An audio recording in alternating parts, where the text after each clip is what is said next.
BBA, BCA, BCom Computers, 100% placement guarantee. I create Degree College, Kukatpalli, Hyderabad. నమస్తే రమగారు. నమస్తే జయ. రమగారు, చందమామ కథ ఒకటి చెప్పుకుందామండి. పూర్వట కోసల రాజ్యానికి ఒక చిన్న మూర్ఖత కలిగిన ఒక రాజుగారు ఉండేవారు. ఆయన ఏమిటో తాపట్టిన కుందేటికి మూడే కాళ్ళు అంటూ ఉండేవాడు. మధ్య మధ్యలో ఆయనకి డౌట్ వచ్చినప్పుడల్లా మంత్రులను అడిగి ఏదో క్లారిఫై చేసుకునేవాడు. ఆయనకి తగ్గట్టుగానే ఆయనకి ఇద్దరు మంత్రులు ఉన్నారు, రంజన మంత్రి, భంజన మంత్రి. రంజనుడు, భంజనుడు బాగున్నాయండి పేర్లు. రంజనుడు తెలివైనవాడు, మంచివాడు, జాగ్రత్తగా మాట్లాడేవాడు, సమయస్ఫూర్తి ఆచితూచి మాట్లాడటం ఉండేవి. భంజనుడు కాస్త కుస్తా అడ్డగోలువాడే ఈ మన రాజుగారిలాగా. దాంతో ఆయనకి ఎక్కువగా భంజనుడి ఐడియాలు నచ్చేవి, తన ఐడియాలతో రిలేట్ అవ్వటం వల్ల. అదేలే, ఆయన తాలూకు ఈ మూర్ఖులకి ఈగో సాటిస్ఫాక్షన్ చాలా పెద్ద పాయింట్గా ఉంటుంది. వాళ్ళకి ఆ టైం నువ్వే కరెక్ట్ అంటూ ఉండాలి, ఆల్వేస్ యు ఆర్ కరెక్ట్. అయితే ఎంతసేపు భంజనుడి మాటలు వినన్ని బ్యాడ్ ఐడియాస్ వేసి రాజ్యంలో మహాతలకాయ నొప్పులు తెప్పించేవాడు. ఊళ్ళో నగర పెద్దల మీటింగులు జరుగుతాయి కదా, మా మీటింగులు అప్పుడంతా భంజనుడిని పీకేస్తే సరిపోతుంది. రాజు బేసిక్గా మంచివాడే, ఒకరవ మూర్ఖుడు. తరాల వెంబడి రాజ్యం చేస్తున్నారు, రేపొద్దున ఆయన ఇలా కొడుకొస్తే అప్పుడు పర్వాలేదుగా ఉంటుంది, మూర్ఖత్వం లేకపోతే బాగానే ఉంటుంది. రంజనుడు మంచివాడని మాట్లాడుకునేవాళ్ళు. ఎట్లా తీసేయాలి అదేమిటో తెలిసేది కాదు. అయితే ఏమైందట, ఎప్పుడు ఈ మీటింగులు జరిగేటప్పుడు కొంతమంది కుర్రకారు రాజకీయాల పట్ల ఆసక్తిగా ఉంటారు. వాళ్ళల్లో కూర్చుని వినే వాళ్ళలో గవాక్షుడని ఒకడు భలే తెలివైన వాడు ఒక ఐడియా వేసి ఆ మర్నాటి నుంచి నాకు కల్లో రాజకుమార్తెతో పెళ్ళయింది అని అందరికీ చెప్పేవాడు. ఈ నగర పెద్దల్లో ఒకడు విని ఫలానా ఒకడికి రాజకుమార్తెతో పెళ్ళైనట్టు కలొచ్చిందిట సుమి అని ఎవరికో రాజభవనంలో చెప్పాడు.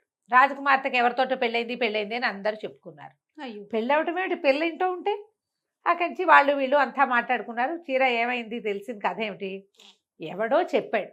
ఆ ఎవడో మణి పట్టుకున్నాక వాడన్నాడు, నేనెక్కడ చెప్పాను, కళ్ళొచ్చిందని చెప్పా అనేసరికి కల్లో వస్తే ఇప్పుడు దానికి ఏం చేస్తాం, వాడినేమో విచారణకి పిలిచేసరికల్లా వాడన్నాడు, నాకు రాజకుమార్తెతో వివాహమైనట్టు కలొచ్చింది, మంచి కళ అందరికీ చెప్పాలి కదా, అందుకు చెప్పా అనేసరికల్లా రాజుగారికి కొంచెం ముందు వెనక, ఎంత ధైర్యం నీకు రాజకుమార్తెను పెళ్లి చేసుకోవడానికి అంటే, పెళ్లి చేసుకోలేదండి, చేసుకున్నట్టు కలొచ్చింది చెప్పాను అంతే అనేసరికి సరే రాజుగారు మంత్రి వైపు తిరిగాడు, ఏం చేద్దామంటారు అని.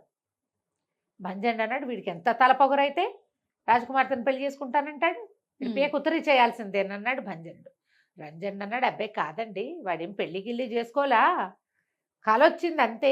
వీడికి కళని అందరికీ చెప్పడం వల్ల జరిగిన బ్యాడ్ ప్రాపగాండాకి వల్ల ఏం జరిగిందో దానికి శిక్షించాలి, అందుకని పెళ్లి చేసుకున్నందుకేటా శిక్షిస్తాం, కళొచ్చింది అంతే కదా అని ఆయన చెప్పాడు. కానీ ఆయనకి రంజనుడు చెప్పిన మాట నచ్చల. ఒక ప్రాపగాండా చేసిన వాడిని శిక్షించి తీరాలి, వాడి పేక ఉత్తరి చేయాల్సిందేనని చెప్పిన భంజన మంత్రి గారి ఐడియారే నచ్చింది.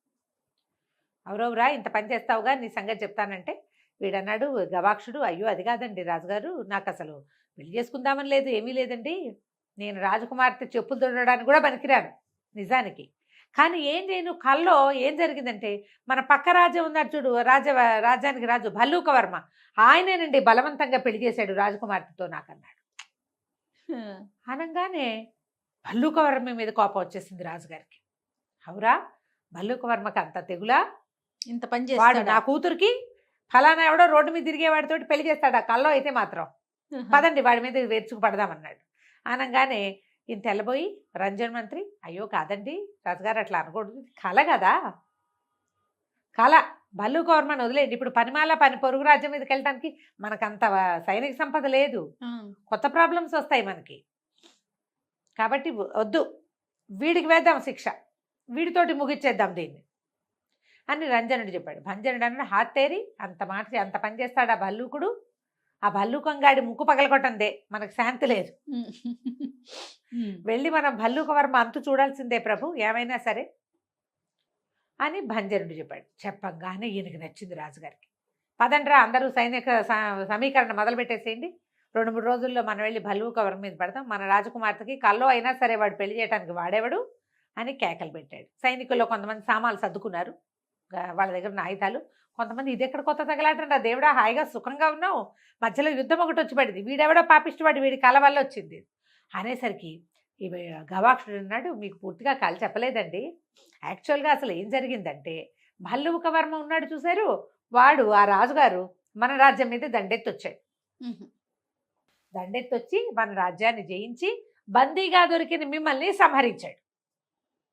సంహరించంగానే అప్పుడు ఏం జరిగింది?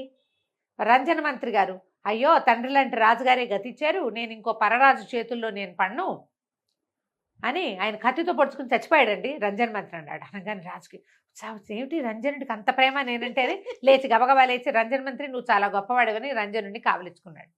అప్పుడేమోనండి మన భంజన్ మంత్రి గారు ఉన్నారు కదా, ఈయన రాజకుమార్తెని నీ పరం చేస్తా, నీకు కావలసిన వాడికి ఇచ్చి పెళ్లి చేసుకో, పెళ్లి చేసేసేయి, రాజ్యాన్ని నీ పరం చేసేస్తావు, అన్ని గుట్లు మట్లు చెప్పేస్తానని ఈ భంజనుడు భల్లూక వర్మ గారి కాళ్ళు పట్టుకున్నాడండి. అంచేతే నాకు రాకుమార్తెతో ఐరాగైరా వాడితో పెళ్లి చేయమని అన్నందుకు నాకు ఇచ్చి పెళ్లి చేశారండి అన్నాడు. అనగానే రాజుకు ఒళ్ళు మండిపోయింది. అవురా భంజనుడా, నువ్వు ఇంత దుర్మార్గుడివా? నువ్వు రాజ్యాన్ని వాడికి అప్పచెప్పటం నా కోసం నువ్వు చచ్చిపోలా. రాజు మీద భక్తితో రంజనుడు చచ్చిపోయాడు, నువ్వేమో నా మీద భక్తితో చచ్చిపోలేదు, నా రాజ్యం గుట్లు మట్లు అన్ని చెప్పడం కాకుండా నా పిల్లని నువ్వే పెళ్లి చేసుకొని భల్లూక వర్మకో లేదా మీ పిల్లాడికి ఇచ్చి చేసుకొని సలహాను ఇవ్వకుండా రోడ్డు మీద దారైపోయే దౌర్భాగ్యుడెవడుకో నా పిల్లని ఇవ్వమని చెప్తావా నువ్వు? అవురవరా బంధించండి భంజనుడిని ఆనంగానే ఉనికిపోయాడు భంజన్. ఆయన వాడికి తెలుసు ఏ వెర్రి సలహా ఇచ్చినా ఇమీడియట్గా పాటిస్తాడు రాజుగారు. ఇప్పుడు చచ్చామే మనం. గడగడ వణికిపోతూ కాళ్ళు పట్టుకున్నాడు. ప్రభు క్షమించండి, పొరపాటు జరిగిపోయింది, కల్లో అయినా కావచ్చు కాక. ఇంతకీ కాలం ఎవరిది? వాడెవడిదో అయినా కానీ నా వల్ల అంత పొరపాటు జరిగినందుకు దేశ బహిష్కారం విధించేసేయండి, రాజ్య బహిష్కారం విధించేయండి, నేను వెళ్ళిపోతాను, నన్ను మాత్రం చంపద్దు, జైల్లో పెట్టద్దు, కల్లో చేసినందుకు కానీ నన్ను పంపించేయండి అనగానే భంజనుడిని పంపించేయండి రా కట్టు బట్టలతో సహా అని, నువ్వు వెళ్ళిపో, వెనకాల మీ ఆవిడ పిల్లలు వస్తారని ముందు వీడిని తీసుకెళ్ళి దేశం బయట వదిలిపెట్టి వచ్చారు చట్టుకుని. ఇప్పుడు రంజనుడి కేసు చూశాడు రాజుగారు. ఏమిటండి ఇప్పుడు తక్షణ కర్తవ్యం అన్నాడు. ఏముందండి, దుర్మార్గుడైన భంజనుడిని ఎలాగో పంపేశారు, ఇప్పుడు ప్రాపగాండా అయింది, ఏదో జరిగిపోయింది, గవాక్షుడికి అమ్మాయికి పెళ్ళయిందని ఊరంతా తెలిసింది, కల్లో అయితే కావచ్చు కాక నిజంగానే పెళ్లి చేసి అబ్బాయిని అల్లుడిని చేసుకోండి, ఎందుకు రంజనుడిని బతికిచ్చాడు, లేకపోతే దీని పని అయ్యేది కదా. కళ్ళచూడు ఎట్లా టర్న్ చేశాడు వాడు.